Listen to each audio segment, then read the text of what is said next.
Hello, my name is Randy and my call sign is AJ7B. I use DXLab suite applications to help me with my ham radio operations.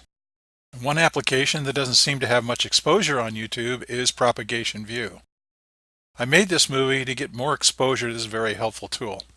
Propagation View uses published data on solar flux, sunspots, and magnetic field conditions to predict the best time and frequency to make contact with a radio station anywhere in the world. Although not absolutely necessary, it helps to have some understanding of how solar flux, sunspots, and the Earth's magnetic field affect RF propagation. The small window shown on the screen now is the DXLab Launcher app. You can use this window to launch any one of the 7 DXLab Suites applications. For this movie, I will be demonstrating the Propagation View app. I will also open DXView a little bit later in the show to show you how you can use it to drive some of the parameters used by the PropView application. This is the Propagation View main window. The panel on the left is the Conditions panel. The date field should be set to the date you want to do a prediction. At the time I made this movie, I was September 15, 2018. Now, as long as Show Current Time box is checked on the prediction page, the date will be kept current. The SFI field is the current solar flux index. The SSN field is the current smooth sunspot number. The K-index field is the current geomagnetic K-index. The higher a number here, the more disruption to the magnetic field. The avail field is a percentage between 1 to 99 dB that the prediction engine will use for circuit reliability to the DX station. In other words, what is the likelihood that the signal quality will be acceptable for communication with the DX station? This is another data point the engine will use in propagation prediction output. The SNR field is the signal-to-noise ratio in dB that is required to make a connection with the DX station. Different modes require different signal-to-noise ratios for reliable communication. Now, at the moment, the SNR is set to 20 dB, which is the default SNR for single sideband communication. When the engine makes a plot, the prediction information will only show plots that can meet the 20 dB or better SNR. You'll note that if I change the mode to CW, the SNR changes to 10 dB. Now this makes sense because we know CW contacts can be made under lower signal-to-noise conditions than an SSB contact. The middle panel contains information about your station. Here is where the latitude and longitude of your QTH is set. This information is entered when you install this software. Now with QTH latitude and longitude entered, the maiden grid square calculates and is displayed in the panel. Another piece of information you need to supply about your station is the takeoff angle of your antenna. This angle will be an important part of the prediction because it's the angle used to calculate the reflection point on the ionosphere. You'll also enter the transmitter power you use for your DX work. The man-made noise level panel has one of 4 selections that you set based on your QTH location. I live in a rural area which has a lower noise level than a residential location. An industrial location would have an even higher noise level.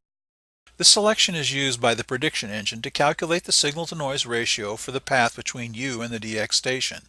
Then only those frequencies and times that will meet or exceed the 10 or 20 dB signal-noise ratio set in the conditions panel are shown.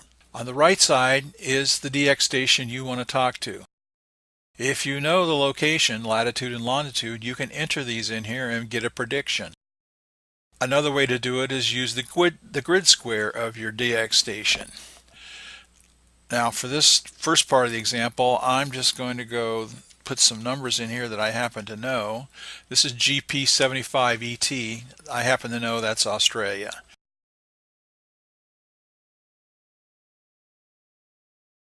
I've also put down the power I think my DX station will be using, 100 watts, and the main noise level at that DX station's location, rural or residential.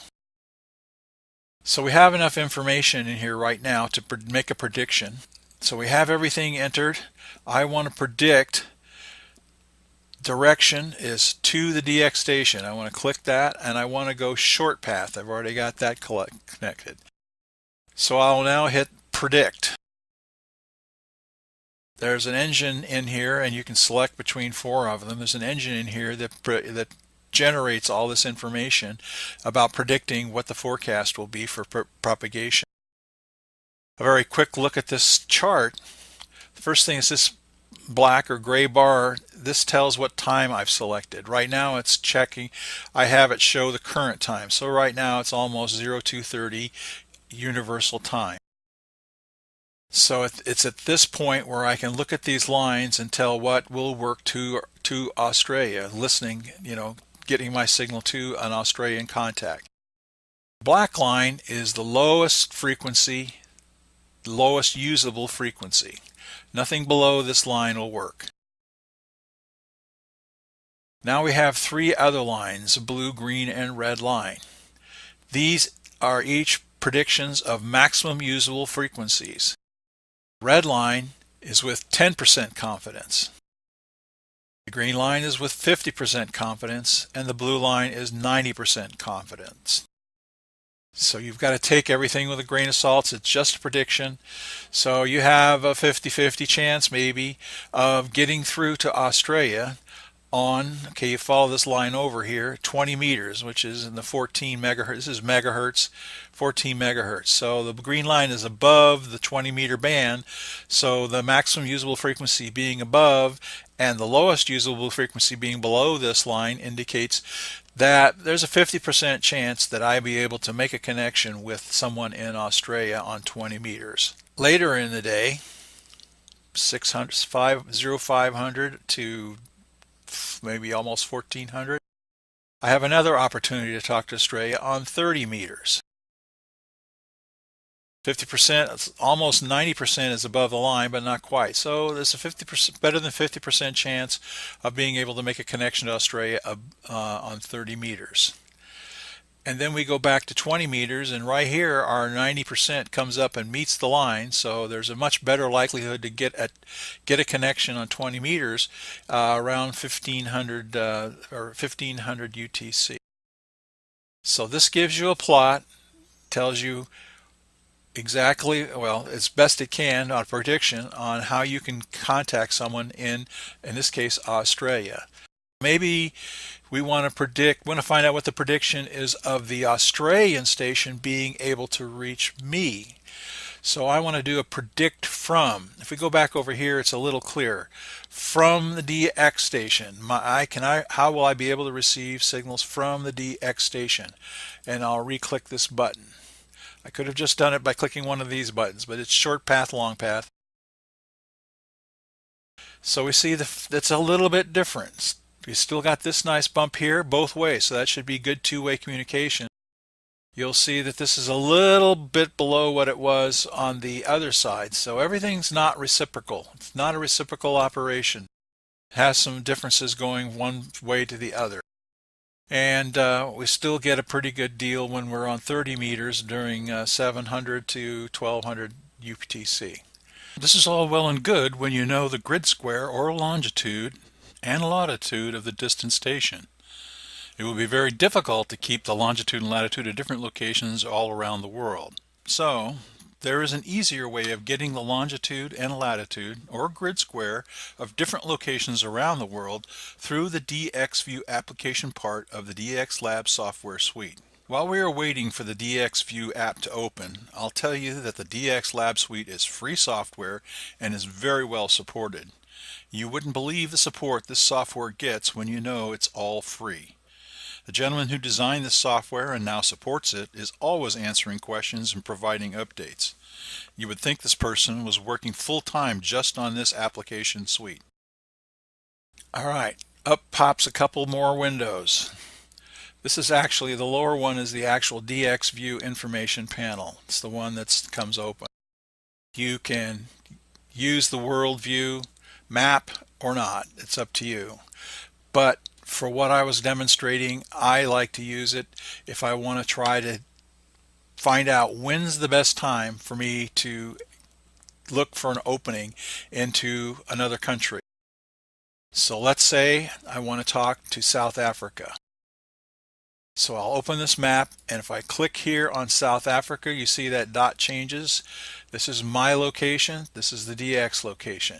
And you may have noticed over here on the right this changed. In fact, you watch this area and I'll check between Australia and back to South Africa. There's Australia, and you see the changes. We'll go back to South Africa, changes is back. So that's the grid square and the latitude and longitude for South Africa. I click in this area. I can now hit the predict key, and now I'm getting a prediction of when it's best and on what bands, frequencies I can possibly talk to South Africa. Looks like there's openings 80 meters and 60 meters and 40 meters from about 1000 to 1100 UTC. There's another opening right up here from about 1400.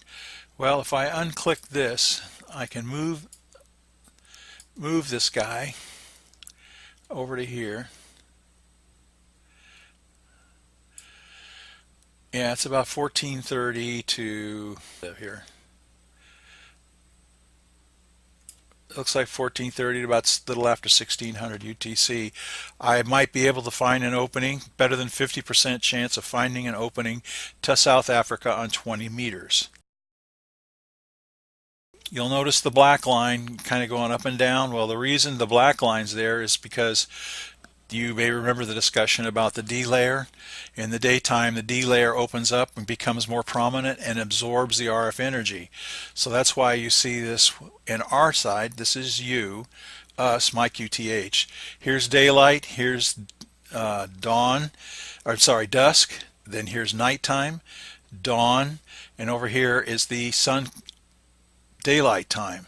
And as we get closer to noon, you can see this absorption layer getting higher and higher because it's getting more dense to block the signals bouncing off the ionosphere or going even up to the ionosphere and coming back down to the ionosphere.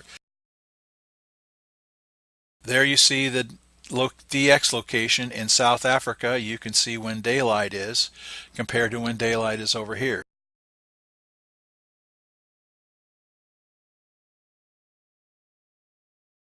There's also another little feature here in the DX view window. If you know the call sign of the person you want to try to make contact with, you can enter it here and it will go and look up the information about that call sign and enter it, all the data, latitude, longitude, etc. in here. Let's do an example. I have a friend in Florida, N0TW. Let's go. All right, he's in Florida.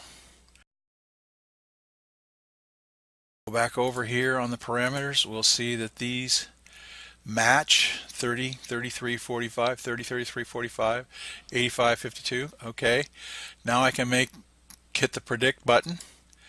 And when would be a good time for me to talk to my friend in Florida? Well,